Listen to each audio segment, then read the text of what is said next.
प्रधानमंत्री अटल बिहारी वाजपेयी तिरोधान दिवस अवसर में नारायण युवक संघ पक्षरु छत्रपुर उपखंड चिकित्सालय में रक्तदान शिविर शुक्रवार आयोजित हो जाइछि।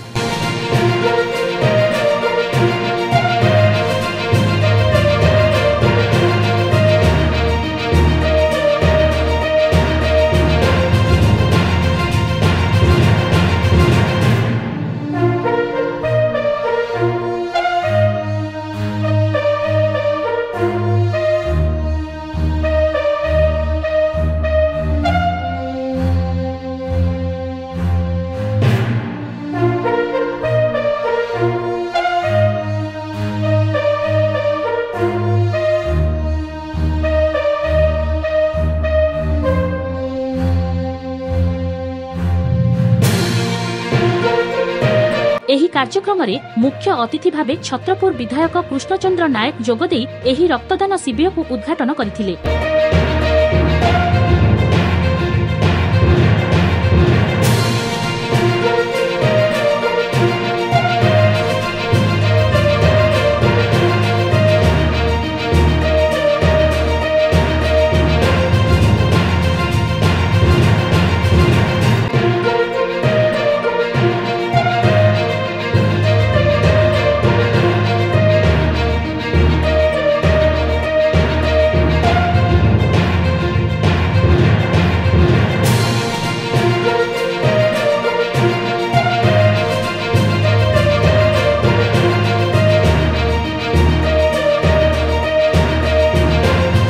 रक्तदान एक महत्व दान एवं रक्त टोपाए बिंदु अन्य काहार नूतन जीवन धारण सहायक होई परिबो बोली विधायक महोदय कहिथिले। एही कार्यक्रम रे बहु बुद्धिजीवी उपस्थित रहिथिबा बेले नारायण युव संघ सदस्य माने सहयोग करथिले।